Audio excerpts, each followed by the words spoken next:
that short. Like long introductions are no good. Sam knows. All right, ready everybody? I'm not going to ask if the mic is working like in every talk so far. I'll just assume it's working. No, fuck. All right, well, make it work, somebody. It works, it works. All right. This is like some kind of class tradition. All right. I wrote out my talk, and afterwards, in a couple days, I will turn it from a talk into an essay and put it online, so you don't have to take notes. Just listen. All right, so one of the advantages of having kids is that when you have to give advice to people, you can ask yourself, what would I tell my own kids? And actually, you find this really focuses you. So even though my kids are little, my 2-year-old today, when asked what he was going to be after 2, said a bat. The correct answer was 3, but a bat is so much more interesting. So even though my kids are little, I already know what I would tell them about startups if they were in college. And so that is what I'm going to tell you. So you're literally getting what I would give my own kids, since most of you are young enough to be my own kids. All right, so startups are very counterintuitive. And I'm not sure exactly why. It could be simply because knowledge about them has not permeated our culture yet. But whatever the reason, this is an area where you cannot trust your intuitions all the time. It's like skiing in that way. Any of you guys learn to ski as adults? You know, when you're skiing, when you first try skiing and you want to slow down, your first impulse is to lean back, just like in everything else. But lean back on skis and you fly down the hill out of control. So, as I learned, so part of learning to ski is learning to suppress that impulse. Eventually you get new habits, but in the beginning there's this list of things you're trying to remember as you start down the hill. You know, like alternate feet, make S turns, do not drag the inside foot, all this stuff. Well, startups are as unnatural as skiing, and there is a similar list of stuff you have to remember for startups. And what I'm going to give you today is the beginning of the list of the counterintuitive stuff you have to remember to prevent your existing instincts from leading you astray. The first thing on it is the fact I just mentioned, that startups are so weird that if you follow your instincts, they will lead you astray. If you remember nothing more than that, when you're about to make a mistake, you may at least pause before making it. When I was running Y Combinator, we used to joke that our function was to tell founders things they would ignore. And it's really true.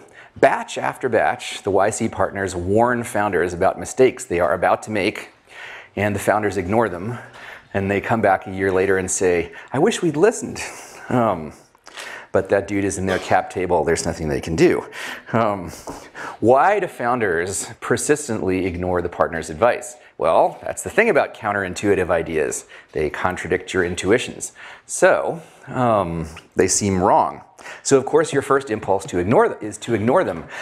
And in fact, that is not just the curse of Y Combinator, but to some extent our raison d'etre. You don't need people to give you advice that doesn't surprise you, right? If founders' existing intuitions gave them the right answers, they wouldn't need us. That's why there are a lot of ski instructors and not many running instructors, right? Like that, you don't see those two words together, running instructor, as much as you see ski instructor. It's because skiing is counterintuitive. So sort of what YC is like business ski instructors, except for going up slopes instead of down them. Well, ideally. You can, however, trust your instincts about people. Your life so far hasn't been much like starting a startup, but all the interactions you've had with people are just like the interactions you have with people in the business world. So in fact, one of the big mistakes that founders make is not to trust their intuitions about people enough. They meet someone who seems impressive, but about whom they feel some misgivings. And then later, when things blow up, they say, you know, I knew there was something wrong about that guy, but I ignored it because he seemed so impressive. And there's a specific sub-case in business, especially if you come from an engineering background, as I believe you all do. You think business is supposed to be this sort of slightly distasteful thing. And so when you meet people who seem smart but somehow distasteful, you think, well, okay, this must be normal for business. But it's not. Just like pick people the way you would pick people if you were picking friends. This is one of those rare cases where it works to be self-indulgent. Work with people you genuinely like and respect, and that you have known long enough to be sure. Because there's a lot of people who are really good at seeming likable for a while. Just wait till your interests are opposed, and then you'll see. All right. The second counterintuitive point is that, and this might come as a little bit of a disappointment, but what you need to succeed in a startup is not expertise in startups. That makes this class different from most other classes you take. If you take a French class, at the end of it, you will learn how to speak French if you do the work. You may not sound exactly like a French person, but pretty close, right? This class can teach you about startups, but that is not what you need to know. What you need to know to succeed in a startup is not expertise in startups. What you need is expertise in your own users. Mark Zuckerberg did not succeed in Facebook because he was an expert in startups. He succeeded despite being a complete noob at startups. I mean, Facebook was first incorporated as a Florida LLC. Right? Even you guys know better than that. He succeeded despite being a complete noob at startups because he understood his users very well. Most of you don't know the mechanics of raising an angel round, right? And if you feel bad about that, don't, because I can tell you Mark Zuckerberg probably doesn't know the mechanics of raising an angel round either. If he was even paying attention when Ron Conway wrote him the big check, he has probably forgotten about it by now. In fact, I worry it's not merely unnecessary for people to learn in detail about the mechanics of starting a startup, but possibly somewhat dangerous. Because another of the characteristic mistakes of young founders starting startups is to go through the motions of starting a startup. They come up with some plausible sounding idea. They raise funding at a nice valuation. They rent a nice office in Soma, hire a bunch of their friends. And then the next step, after rent a nice office in Soma and hire a bunch of their friends, is gradually realize how completely fucked they are, because while imitating all the outward forms of starting a startup, they have neglected the one thing that's actually essential, which is to make something people want. By the way, that's the only use of that swear word except for the initial one that was involuntary. And I did check with Sam whether it would be okay. He said he had done it several times. I mean, used the word.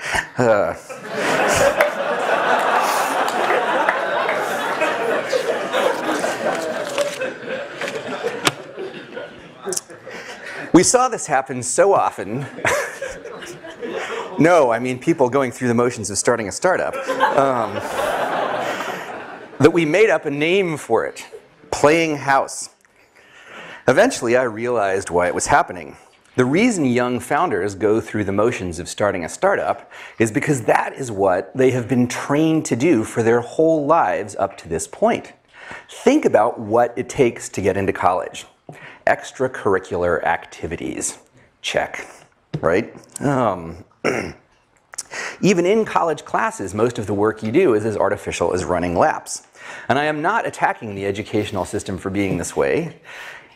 Inevitably, the work that you do to learn something is going to have some amount of fakeness to it, and if you measure people's performance, they will inevitably exploit the difference to the degree that what you're measuring is largely an artifact of the fakeness. And I confess that I did this myself in college. In fact, here's a useful tip on getting good grades. I found that in a lot of classes, there might only be 20 or 30 ideas that actually had the right shape to make good exam questions. And so the way I studied for exams in these classes was not to master the material in the class, but to try and figure out what the exam questions would be and work out the answers in advance. And like, for me, the test was not like what my answers would be on the exam. For me, the test was which of my exam questions would turn up on the exam, right? So I would get my grade instantly. I would walk into into the exam and look at the questions and see how many I got right, essentially. It works in a lot of classes, especially CS classes. I remember automata theory. There's only a few things that make sense to ask about automata theory. So it's not surprising that after being effectively trained for their whole lives to play such games, young founders' first impulse on starting a startup is to figure out what the tricks are for this new game. What are the extracurricular activities of startups? What are the things I have to do? They always want to know. Since apparently the measure of success for a startup is fundraising, another noob mistake, they always want to know, what are the tricks for convincing investors? And we have to tell them the best way to convince investors is to start a startup that's actually doing well, meaning growing fast, and then simply tell investors so. So then they ask, okay, what are the tricks for growing fast, right? And this is exacerbated by the existence of this term growth hacks. Right? Whenever you hear anybody talk about growth hacks, just mentally translate it in your mind into bullshit. Because what we tell them is the way to make your startup grow is to make something that users really love, right? And then tell them about it. So that's what you have to do. That's growth hacks right there. So many of the conversations the YC partners have with the founders begin with the founders saying a sentence that begins with, how do I? And the partners answering with a sentence that begins with, just. Right? Why do they make things so complicated? The reason I realized after years of being puzzled by this is they're looking for the trick. They've been trained to look for the trick. So this is the third thing, the third counterintuitive thing to remember about startups. Starting a startup is where gaming the system stops working. Gaming the system may continue to work if you go to work for a big company. Depending on how broken the company is, you may be able to succeed by sucking up to the right person, giving the impression of productivity by sending emails late at night, or if you're smart enough, changing the clock on your computer, because who's going to check the headers, right? But I like an audience that I can tell jokes like that to and they laugh. Over in the business school, headers. Okay. God, this thing is being recorded. I just realized that. All right, from now on we are sticking strictly to the script. All right, but in startups that does not work. There's no boss to trick. There's no, how can you trick people if there's no one to trick? There's only users. And all users care about is whether your software does what they want, right? They're like sharks. Sharks are like too stupid to fool. You can't like wave a red flag at a shark and fool it. It's like meat or no meat. So you have to have something people want, and you only prosper to the extent that you do.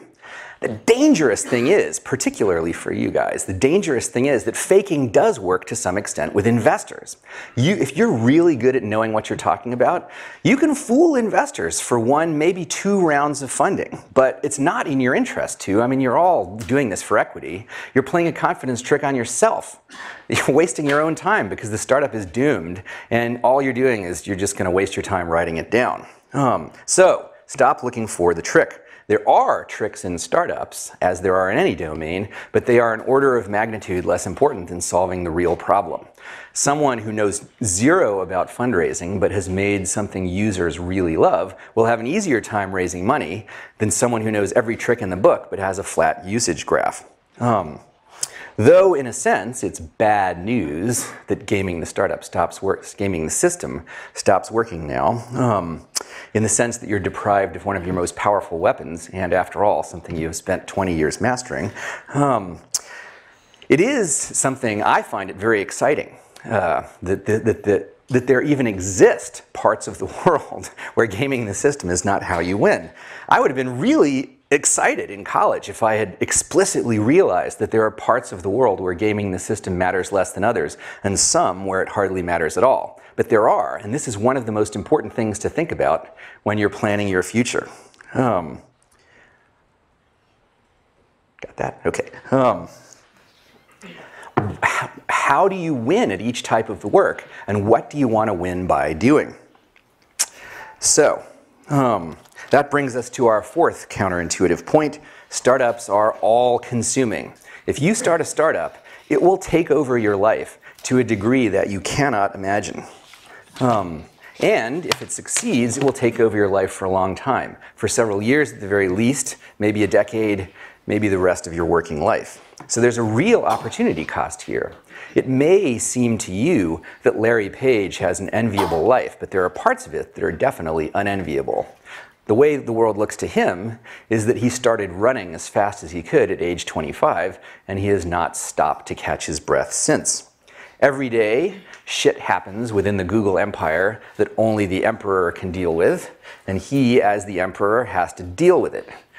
If he goes on vacation for even a week, a whole backlog of shit accumulates, and he has to bear this uncomplainingly because, number one, as the company's daddy, he can never show fear or weakness, and number two, if you're a billionaire, you get zero, actually less than zero sympathy if you complain about having a difficult life. Which has this strange side effect that the difficulty of being a successful startup founder is concealed from almost everyone who's done it. People who win the 100 meters in the Olympics, like they walk up to them and they're going like, right? And like Larry Page is doing that too, but you never get to see it. All right, where are we? Y Combinator has now funded several companies that could be called big successes. And in every single case, the founders say the same thing. It never gets any easier. The nature of the problems change. So you may be worrying about more glamorous problems like construction delays in your new London offices rather than the broken air conditioner in your studio apartment. But the total volume of worry never decreases. If anything, it increases. Starting a successful startup is similar to having kids in that it's like a button you press that changes your life irrevocably. And while it is, like, honestly the best thing in the world, having kids, if you take away one thing from this lecture, remember that. There are a lot of things that are easier to do before you have kids than after. Many of which will make you a better parent when you do have kids. And so, in rich countries, most people delay pushing the button for a while. And I'm sure you are all intimately familiar with that procedure.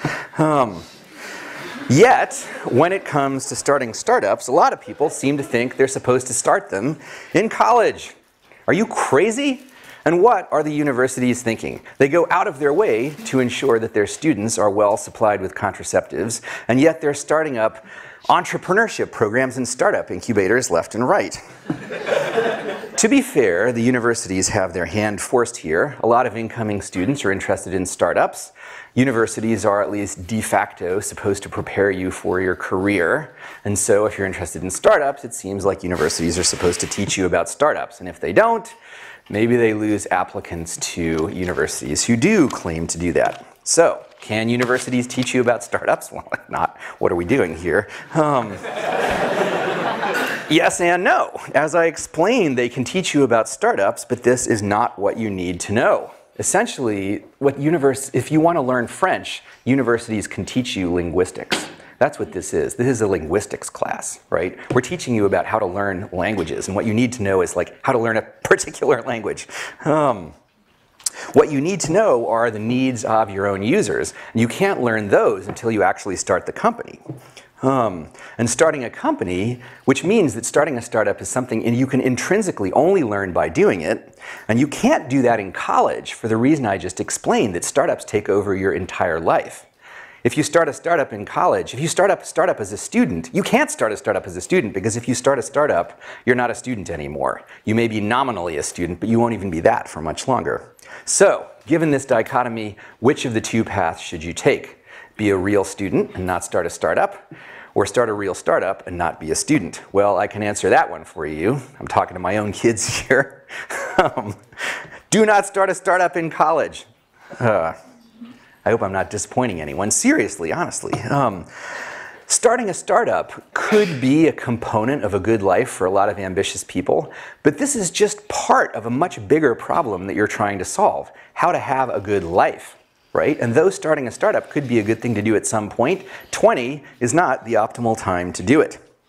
There are things that you can't, there are things you can do in your early 20s that you cannot do as well before or after, like plunge deeply into projects on a whim that seem like they'll have no payoff, or travel super cheaply with no sense of a deadline. In fact, those are really just isomorphic shapes in different domains.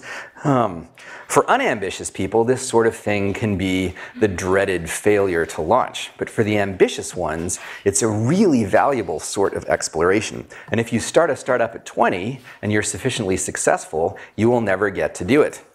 Mark Zuckerberg will never get to bum around a foreign country. If he goes to a foreign country, it's either as a de facto state visit or like he's hiding out incognito at the George V in Paris, right?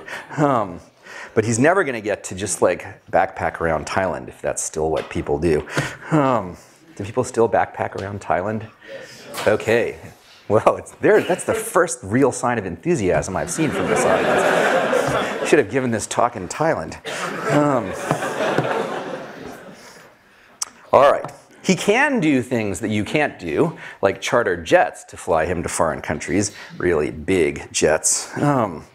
But success has taken a lot of the serendipity out of his life. Facebook is running him as much as he's running Facebook. And while it can be really cool to be in the grip of some project you consider your life's work, there are advantages to serendipity. And among other things, it gives you more options to choose your life's work from. There's not even a trade-off here. You're not sacrificing anything if you forego starting a startup at 20, because you'll be more likely to succeed if you wait.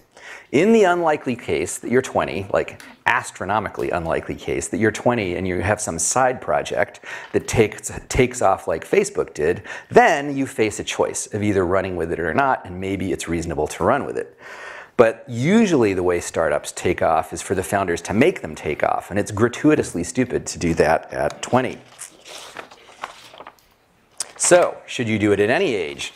I realize I've made starting a startup sound kind of hard. If I haven't, let me try again. Starting a startup is really hard. What if it's too hard? What if you're not up to this challenge? The answer is the fifth counterintuitive point. You can't tell. Your life so far has given you some idea what your prospects might be if you wanted to become a mathematician or a professional football player. And boy, it's not every audience you could say that to. But unless you have had a very strange life indeed, you have not done much that's like starting a startup. Meaning, starting a startup will change you a lot if it works out. So what you're trying to estimate is not just what you are, but what you could become, and who can do that? Well, not me. For the last 9 years, it was my job to try and guess whether people would guess. I wrote predict in here, and it came out as guess. That's a very informative Freudian slip. Seriously, it's easy to tell how smart people are in 10 minutes. You know, hit a few tennis balls over the net, and do they hit them back at you or into the net? But the hard part was, and the most important part, was predicting how tough and ambitious they would become. There may be no one at this point who has more experience than me at doing this, and I can tell you how much an expert can know about that. The answer is not much. I learned from experience to keep a completely open mind about which startup in each batch, which startups would turn out to be the stars. The founders sometimes thought they knew. Some arrived feeling confident that they would ace Y Combinator just as they had aced every one of the few easy artificial tests they had faced in life so far. Others arrived wondering what mistake had caused them to be admitted and hoping that no one would discover it. But there is little to no correlation between these attitudes and how things turn out. I've read the same is true in the military, that the swaggering recruits are no more likely to turn out to be really tough than the quiet ones, and probably for the same reason, that the tests are so different from the tests in people's previous lives. If you're absolutely terrified of starting a startup, you probably shouldn't do it, unless you're one of those people who gets off on doing things you're afraid of. Otherwise, if you're merely unsure of whether you're going to be able to do it, the only way to find out is to try. Just not now. So, if you want to start up one day, if you want to start a startup one day, what do you do now in college? There are only two things you need initially: an idea and co-founders. And the MO for getting them both is the same, which leads to our sixth and last counterintuitive point. The way to get startup ideas is not to try to think of startup ideas. I've written a whole essay on this, and I'm not going to repeat the whole thing here. But the short version is that if you make a conscious effort to try and think of startup ideas, you will think of ideas that are not only bad, but bad and plausible sounding, meaning you and everybody else will be fooled by them and you'll waste a lot of time before realizing they're no good. The way to come up with good startup ideas is to take a step back. Instead of trying to make a conscious effort to think of startup ideas, turn your brain into the type that has startup ideas unconsciously. In fact, so unconsciously that you don't even realize at first that they're startup ideas. This is not only possible. Yahoo, Google, Facebook, and Apple all got started this way. None of these companies were even supposed to be companies at first. They were all just side projects. The very best ideas almost have to start as side projects because they're always such outliers that your conscious mind would reject them as ideas for companies. Okay? So how do you turn your mind into the kind that has startup ideas unconsciously? 1, learn a lot about things that matter. 2, work on problems that interest you. 3, with people you like and respect. That third part, incidentally, is how you get co-founders at the same time as the idea. The first time I wrote that paragraph, instead of learn a lot about things that matter, I wrote become good at some technology. But that prescription, though sufficient, is too narrow. What was special about Brian Chesky and Joe Gebbia from Airbnb was not that they were experts in technology. They went to art school. They were experts in design, and perhaps even more importantly, they were really good at organizing people and getting projects done. So you don't have to work on technology per se, so long as you work on things that stretch you. What kind of things are those? Now that is very hard to answer in the general case. History is full of examples of young people who were working on problems that no one else at the time thought were important, and in particular, that their parents didn't think they were important. On the other hand, history is even fuller of examples of parents who thought their kids were wasting their time and who were right. So, how do you know if you're working on real stuff? I mean, when Twitch TV switched from being Justin.tv to Twitch TV and they were going to broadcast people playing video games, I was like, what? But it turned out to be a good business. Well, I know how I know real problems are interesting, and I'm self-indulgent. I'm always interested in working on interesting things, even if no one else cares about them, and I find it very hard to make myself work on boring things, even if they're supposed to be important. My life is full of case after case where I worked on things just because I was interested, and they turned out to be useful later in some worldly way. Y Combinator itself is something I only did because it seemed interesting. So I seem to have some sort of internal compass that helps me out. But this is for you, not me, and I don't know what you have in your heads. Maybe if I think more about it, I could come up with some heuristics for recognizing genuinely interesting ideas. But for now, all I can give you is the hopelessly question-begging advice. Incidentally, this is the actual meaning of the phrase, begging the question. The hopelessly question-begging advice that if you're interested in genuinely interesting problems, gratifying your interest energetically is the best way to prepare yourself for a startup. And for that matter, probably the best way to live. But although I can't explain in the general case what counts as an interesting problem, I can tell you about a large subset of them. If you think of technology as something that's spreading like a sort of fractal stain, every point on the edge that's moving represents an interesting problem. Steam engines, not so much, although maybe, you never know.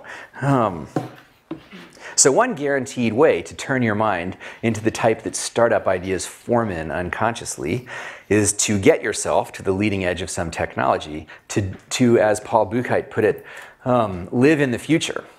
And when you get there, ideas that seem uncannily prescient to other people will seem obvious to you. You may not realize they're startup ideas, but you'll know there's something that ought to exist. For example, back at Harvard, back in the mid-90s, a fellow grad student of my friends Robert and Trevor wrote his own voice-over IP software. It wasn't meant to be a startup. He never tried to turn it into one. He just wanted to talk to his girlfriend in Taiwan without paying for long-distance calls.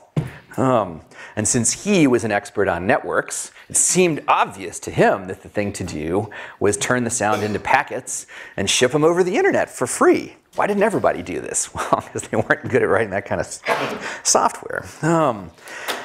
He never did anything with this. He never tried to turn it into a startup, but that is how all the best startups tend to happen. So strangely enough, the optimal thing to do in college if you want to be a successful startup founder is not some sort of new vocational version of college focused on entrepreneurship. It's the classic version of college as education for its own sake. If you want to start a startup, what you should do in college is learn powerful things. And if you have genuine intellectual curiosity, that's what you'll naturally tend to do if you just follow your own inclinations. The component of entrepreneurship, I can never quite say that word with a straight face, that really matters is domain expertise. Larry Page is Larry Page because he was an expert on search. And the way he became an expert on search was because he was genuinely interested in it, not because of some ulterior motive. At its best, starting a startup is merely an ulterior motive for curiosity, and you'll do it best if you introduce the ulterior motive at the end of the process. So here is the ultimate advice for young would-be startup founders, reduced to 2 words. Just learn. All right, how much time do we have left? 18 minutes. 18 minutes of questions, good God. Do you guys have the questions? Sure, we'll start with 2 questions online, or we can start with audience Q&A. You guys are in charge, whatever you want to do.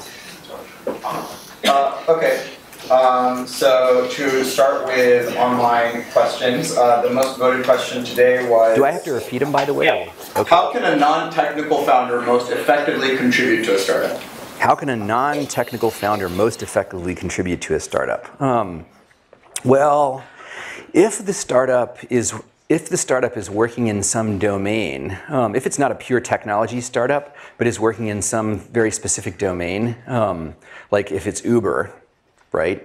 And the non-technical founder was an expert in the limo business, then actually the non-technical founder will probably be doing most of the work, recruiting drivers and doing whatever else Uber has to do, right? And the technical founder would be just writing the iPhone app, which is probably less, well, iPhone and Android app, which is less than half of it.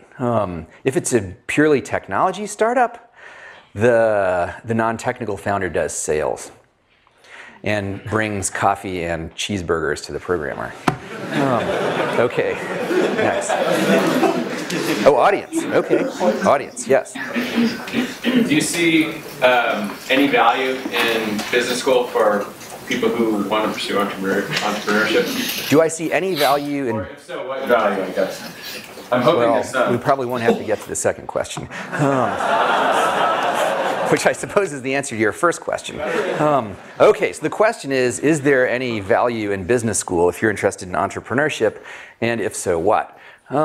So basically no. I mean, it sounds undiplomatic, but the point, what business school was designed for is to teach people management, right? And management is a problem that you only have in a startup if you're sufficiently successful. So really, what you need to know early on to make a startup successful is developing products. You'd be better off going to design school if you want to go to some sort of school. Although, frankly, the way to learn how to do it is just to do it. You know, one of the things I got wrong early on is that I advised people who were interested in starting a startup to go work for some other company for a few years before starting their own. But honestly, the best way to learn how to start a startup is just to try and start it. You may not be successful, but you'll learn faster if you just do it. So, not really. Business schools are trying really hard to do this, but honestly, like, they were designed to train the officer corps of large companies, right? which is what business seemed to be back when it was a choice of either the officer core of large companies or Joe's shoe store. And then there was this new thing, Apple, which started out as small as Joe's shoe store and then like turns into this giant mega company. But they weren't designed for that world. And like they're good at what they're good at. They should just do that and screw this whole entrepreneurship thing just because it's cool. Yes? You said management is a problem that you have only when you're successful. Yeah. So what about those first 2 or 3 people as a founder that you're trying to manage? Okay, so management is a problem only if you're successful. What about those first 2 or 3 people? Well, ideally, you're successful before you even hire 2 or 3 people, right? Didn't you say, Sam, that Airbnb took 5 months to hire their first employee? So ideally, you don't have even 2 or 3 people for quite a while. When you do, you can sort of, the first hires in a startup are almost like founders. They should be motivated by the same things. They can't be people you have to like manage, right? This is like that. This is not like The Office or something like that. These have to be your peers, really. You shouldn't have to manage them much. So is it just a big no-no? Like if someone has to be managed, no way that they can be on the founding team? Well, never say never. I should repeat all these questions. So if someone has to manage, no way they should be on the founding team. In the case where you're doing something where you need some sort of super advanced technical thing, and there's some boffin, if you know that word, who knows this thing and nothing else in the world, including like how to wipe his mouth, then it may be to your advantage to hire said boffin and wipe his mouth for him. But as a general rule, you want people who are sort of self-motivated early on. They should be just like founders. Yes, questions? In the far back. Do you think we're currently in a bubble?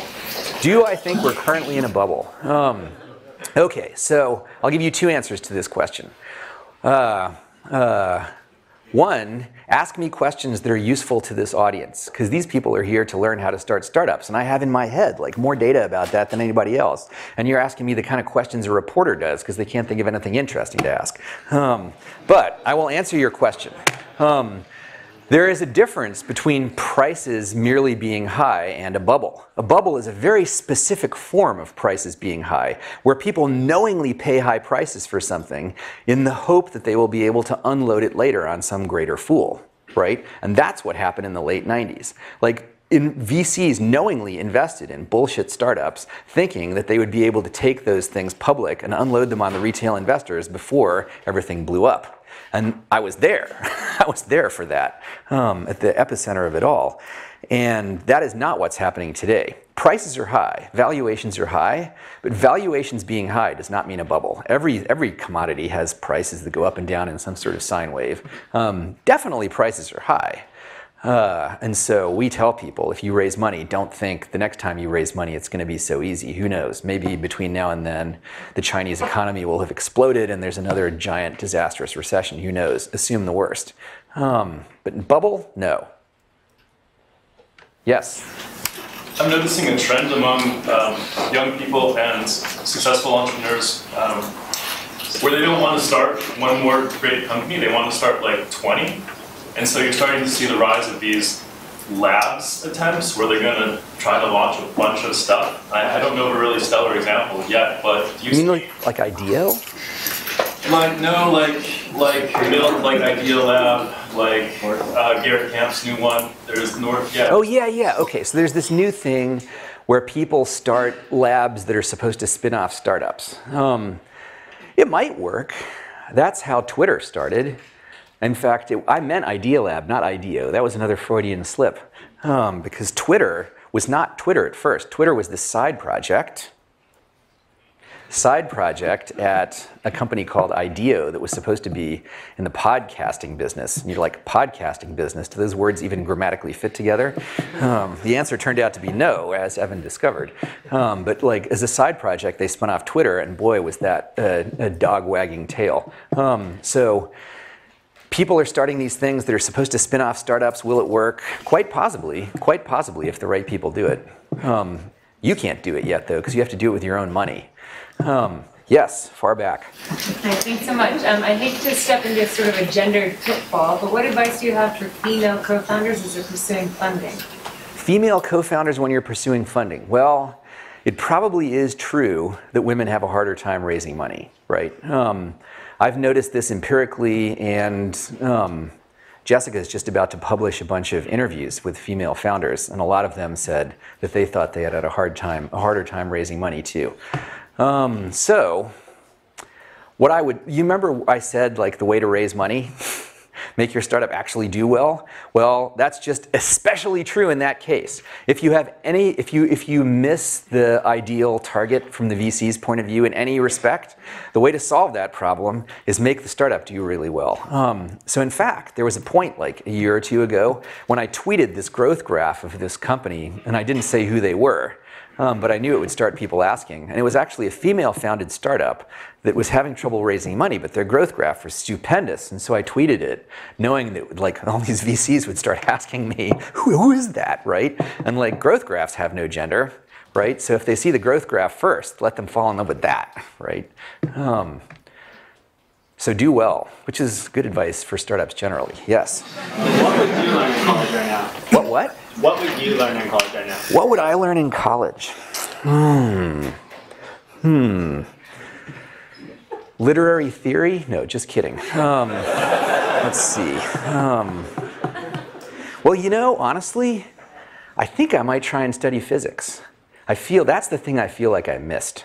For some reason, like, I was all excited. When I was a kid, computers were the thing. Maybe they still are, right? So I sort of got very excited about writing code. And you could do things with, you could write real programs in your bedroom. You can't like build real linear accelerators. Well, maybe you can. So maybe physics. I feel kind of, I notice I sort of look longingly at physics. So maybe. But I don't know if that's, what am I saying? I was about to say, I don't know if that's going to be helpful starting a startup. And I've just told you to follow your own curiosity. So who cares if it's helpful? It'll turn out to be helpful. Questions? Another question online. What are your recurring systems in your work and personal life that make you efficient? Ah, boy. Okay, so what are my recurring systems in my work and personal life that make me efficient? Well, having kids is a good way to be efficient because you have no time left. So if you want to get anything done, the amount of done you do per time is high. Actually, many parents, many startup founders who have kids have made that point explicitly. It causes you to focus because you have no choice. Let's see, but that's not, I wouldn't actually recommend having kids just to make you more focused. Let's see. You know, I don't think I'm very efficient. I have two ways of getting work done. One is like during Y Combinator, the way I worked on Y Combinator is I was forced to, right? Like there was I had to set the application deadline, and then people would apply, and then there would be all these applications that I had to respond to by a certain time, so I had to read them, and I knew if I read them badly, we would get bad startups, so I tried really hard to read them well, right? And so I set up this situation that forced me to work. The other kind of work I do is like writing essays. And I do that involuntarily. I'm like walking down the street and the essay starts writing itself in my head. And so really, I either force myself to work on less exciting things, or I can't help working on exciting things. And I don't have any useful techniques for making myself efficient. Sorry. If you work on things you like, you don't have to force yourself to be efficient. Yes? It's a good time to turn a side project into a real startup. When is a good time to turn a side project into a startup? You will know, right? What will be the sign? You have the fundraising ready. It starts, okay, so the question is, when do you turn a side project into a real startup? You will know that it's becoming a real startup when it takes over an alarming percentage of your life. Right? Like when you find, like, my God, I've just spent all day working on this thing that's supposed to be a side project. I'm going to fail all my classes. What am I going to do? Right? Then maybe it's turning into a startup. Yes. Wait, I already answered your question. I should let somebody else ask, but I may get back to you. Yes. So I know you talked a lot earlier about you'll know when your startup is doing extremely well, but I feel like in a lot of cases, There's just a bit of a gray line where it's like, you have some users, but maybe not. It's explosive growth. Chart isn't up to the right. What would you do, or what would you recommend doing in those situations, considering you're allocating time and resources? How do you balance and okay, when a startup is sort of growing but not much, didn't you tell them they were supposed to read Do Things That Don't Scale? Yeah. You, sir, have not done the readings, and you are busted, therefore, because I wrote a whole essay in answer to that question, and that is it. Do things that don't scale. So just go read that, because I can't remember everything I said, but it's about exactly that problem. Yes, back there. What kind of startup should not go through incubation, in your opinion? What kind of, do you mean like, incubation LOYC? No, yeah, YC or finance. What kind of startup should not go through YC? Definitely any that will fail. Or if you'll succeed, but you're an intolerable person, that also Sam would probably sooner do without.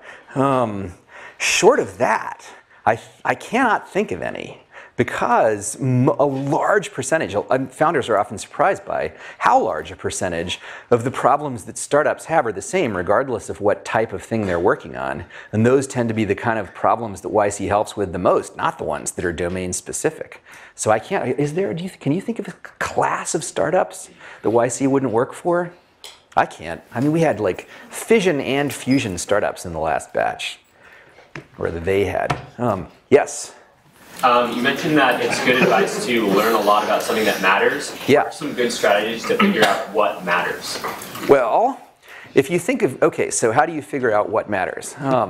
If you think of technology as something that's spreading as a sort of fractal stain, anything on the edge represents an interesting idea. Sounds familiar. So how do you figure out, like I said, that was the problem. You have correctly identified the thing where I didn't really answer the question, or I gave this question begging answer. I said that I'm interested in interesting things. If you're interested in interesting things, work on them and things will all work out, right? But how do you tell what is a real problem? I don't know. That's important enough to write a whole essay about, and I don't know the answer. I probably should write something about that, but I don't know. I don't know.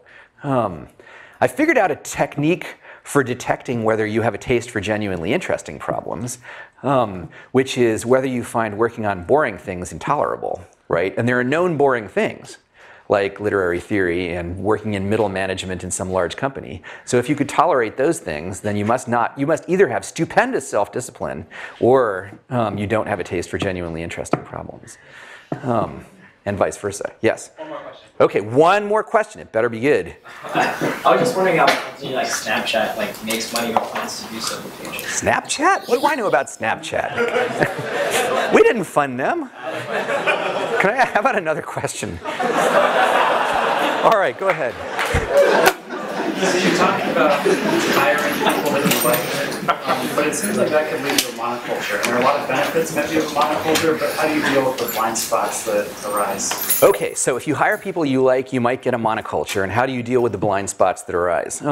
Starting a startup is something where many things will be going wrong. You can't expect it to be perfect. And the advantages of hiring people that you know and like are far greater than the small disadvantages of having some monoculture. You look at it empirically, all the most successful startups, someone just hires all their pals out of college. All right, you guys, thank you.